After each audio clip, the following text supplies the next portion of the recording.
নমস্কাৰ বন্ধু বান্ধৱীসকল, আজি আপোনালোকৰ কাৰণে এটা বিশেষ বিজ্ঞাপন লৈ আহিছোঁ।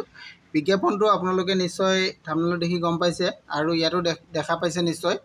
ইষ্টাৰ্ণ ৰেলৱে ৰিক্ৰুইটমেণ্ট চেল, ইয়াৰ পৰা নটিফিকেশ্যনটো আহিছে। এই নটিফিকেশ্যনটো যিখিনি পদৰ কাৰণে আহিছে ইয়াতে আপোনালোকে চাব পাৰিব। Notification for engagement of apprentice for the training slot, এইটো ট্ৰেইনিং স্লটৰ কাৰণে দিয়া হৈছে। আৰু এই বিজ্ঞাপনখিনি যিটো আহিছে, বিজ্ঞাপনটোৰ কাৰণে যিখিনি পদ আছে এই পদখিনিৰ কাৰণে আপোনালোকৰ ইম্পৰ্টেণ্ট যিখিনি ডেটকেইটা মই প্ৰথমে আপোনালোকক জনাই ল'ব বিচাৰিছোঁ।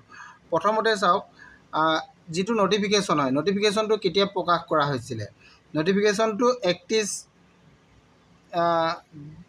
জুলাইত প্ৰকাশ কৰা হৈছিলে। 31 জুলাই 2025 নটিফিকেশ্যন আহিছে। আৰু এই নটিফিকেশ্যনটোৰ কাৰণে যিটো অনলাইন আবেদন হ'ব, অনলাইন আবেদনটো 14 আগষ্টৰ পৰা আৰম্ভ হৈছে আৰু ইয়াৰ ক্লজিং ডেটটো হ'ব 13 ছেপ্টেম্বৰ। গতিকে 13 ছেপ্টেম্বৰৰ আগত আপোনালোকে ইয়াৰ আবেদন কৰিব লাগিব। এইটো অনলাইন এপ্লিকেশ্যন আপোনালোকে কৰিব লাগিব। এতিয়া আমি এই পদসমূহ কি আছে, পদসমূহৰ বিষয়ে প্ৰথমে আমি জানি লওঁ। যিহেতু ইয়াতে ৱেষ্টাৰ্ণ ৰেলৱে পদ হয়, ডিভিজনত বেলেগকৈ আছে। মই কেইটামান ডিভিজনৰ যিকেইটা ডিভিজনত আপোনালোকৰ এই পদসমূহ আছে মই দেখাই দিব বিচাৰিছোঁ। আপোনালোকে নিশ্চয় এইটো দেখা পাইছে, হাওৰা ডিভিজন আছে।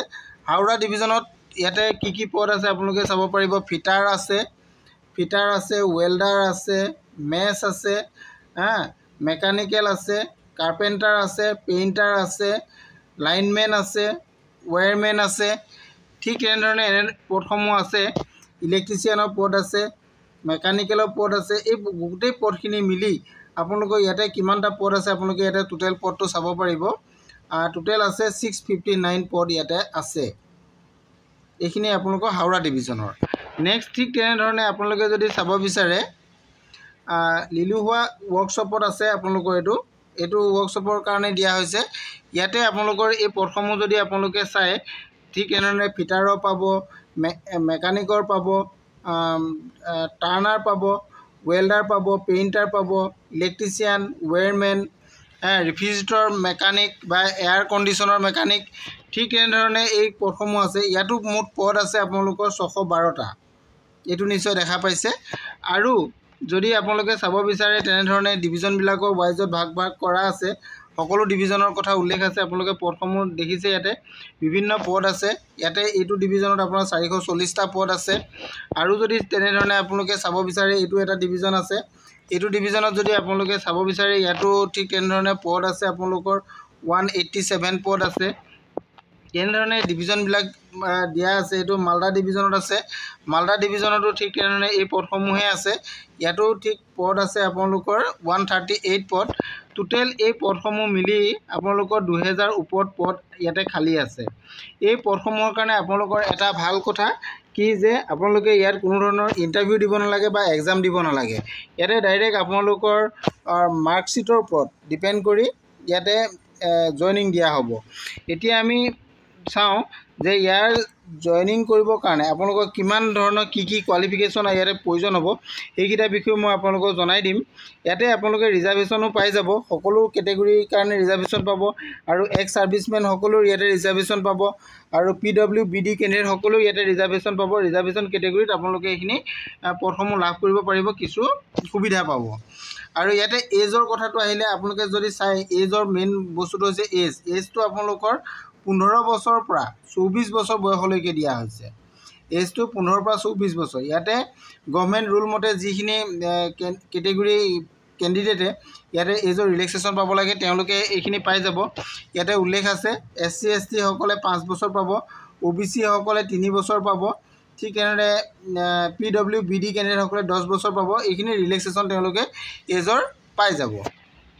আৰু ইয়াতে মেইন ইম্পৰ্টেণ্ট আপোনালোকৰ কোৱালিফিকেশ্যনটো হৈছে যে এডুকেশ্যনেল কোৱালিফিকেশ্যন। আপোনালোকৰ এডুকেশ্যন কোৱালিফিকেশ্যনটো আপোনালোকৰ কিমান প্ৰয়োজন হ'ব, এইটো কথা আপোনালোকে চাব পাৰিব। ইয়াতে উল্লেখ আছে, ক্লাছ 10 হ'লেও আপোনালোকে এক্সাম, এইটো ক্লাছ 10 যদি আপোনালোকে পাছ কৰি আছে তেতিয়াও আপোনালোকে এই পদৰ কাৰণে আবেদন কৰিব পাৰিব। যদি আপোনালোকে হায়াৰ ছেকেণ্ডেৰী পাছ কৰি আছে, অৰ্থাৎ 10+2 পাছ কৰি আছে, তেতিয়াও আপোনালোকে আবেদন কৰিব পাৰিব। যদি 10+2 আপোনালোকে 50% মাৰ্ক আছে, তেতিয়া আপুনি এই পদটোৰ কাৰণে আবেদন কৰিব পাৰিব। এইটো কথা ইয়াতে উল্লেখ কৰা আছে।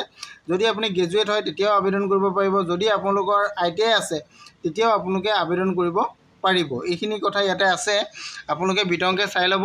ইয়াৰ নটিফিকেশ্যনটো অফিচিয়েল ৱেবছাইটত আপোনালোকে পাই যাব। অফিচিয়েল ৱেবছাইটত পাব, নহ'লে আপোনালোকে মোৰ ভিডিঅ' শেষত কমেণ্ট কৰিলেও মই আপোনালোকক ইয়াৰ লিংকটো দিবলৈ কাৰণে আপোনালোকক চেষ্টা কৰিম। ইয়াতে আপোনালোকে যে চিলেকশ্যন প্ৰচেছটো আপোনালোকৰ ইয়াতে উল্লেখ আছে, গোটেই চিলেকশ্যন মোডটো আপোনালোকৰ ইয়াতে দিয়া আছে। চিলেকশ্যন মোড কেনেধৰণে দিয়া হ'ব, আপোনালোকৰ ইয়াতে যিখিনি ডিপ্ল'মা আছে, যিখিনি ITI ডিপ্ল'মা আছে তেওঁলোকৰ কাৰণে ইয়াতে কিমান মাৰ্ক আহিব, ক'ৰ পৰা কিমান মাৰ্ক আহিব, আপোনালোকৰ এইটো কথা ফৰ এক্সাম্পল সহ ইয়াতে বুজোৱা আছে।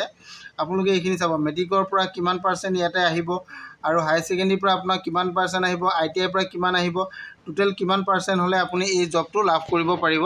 এইখিনি কথা ইয়াতে সম্পূৰ্ণৰূপে উল্লেখ কৰা আছে। আপোনালোকে মাত্ৰ ইয়াতে এপ্লিকেশ্যন কৰিবৰ কাৰণে যিটো এপ্লাই প্ৰচেছটোৰ বিষয়ে যদি আপোনালোকে জানিব বিচাৰে, এইটো ইয়াৰ পৰা জানিব পাৰিব।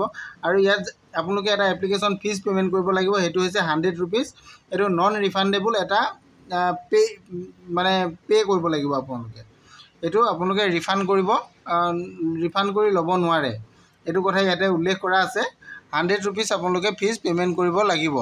আৰু যিসকল SC, ST, PWBD আৰু ওমেন কেণ্ডিডেট আছে তেওঁলোকে কিন্তু এইটো 100 ৰুপিজটো পে'মেণ্ট কৰিব, তেওঁলোকে এই 100 ৰুপিজটো পে'মেণ্ট কৰিব নালাগে। এইটো কথা ইয়াতে উল্লেখ কৰা আছে। আৰু আপোনালোকে যিটো পে'মেণ্ট কৰিব, পে'মেণ্টটো আপোনালোকে অনলাইন থ্ৰু কৰিব লাগিব। আপোনালোকৰ ডেবিট কাৰ্ড বা ক্ৰেডিট কাৰ্ড বা নেট বেংকিঙৰ সহায়ত আপোনালোকে এইটো পে'মেণ্ট কৰি ল'ব লাগিব। আৰু এইটো এপ্লাই আপোনালোকে যেতিয়া কৰিব তেতিয়া আপোনালোকে এইটো অনলাইন থ্ৰু পে'মেণ্ট কৰি ল'ব লাগিব। আজিৰ বিজ্ঞাপনটো এইখিনিয়ে আছিলে। গোটেইখিনি কথা মই আপোনালোকক জনালোৱেই। আৰু যদি কিবা সবিশেষ জানিব বিচাৰে তেনেহ'লে আপোনালোকে ইয়াৰ অফিচিয়েল ৱেবছাইট আছে, এইটো www.rrer.org। এই অফিচিয়েল ৱেবছাইটত যদি আপোনালোকে যায় তেতিয়াহ'লে নটিফিকেশ্যনো পাই যাব, আৰু ইয়াত কেনেধৰণে আবেদন কৰে সকলোখিনি কথা আপোনালোকে ইয়াৰ পৰা সবিশেষ জানিব পাৰিব। আজিৰ ভিডিঅ'টো ইমানেই আছিল। ভিডিঅ'টো যদি ভাল লাগিছে তেনেহ'লে লাইক, কমেণ্ট, শ্বেয়াৰ কৰি দিবলৈ নাপাহৰিব। Thank U.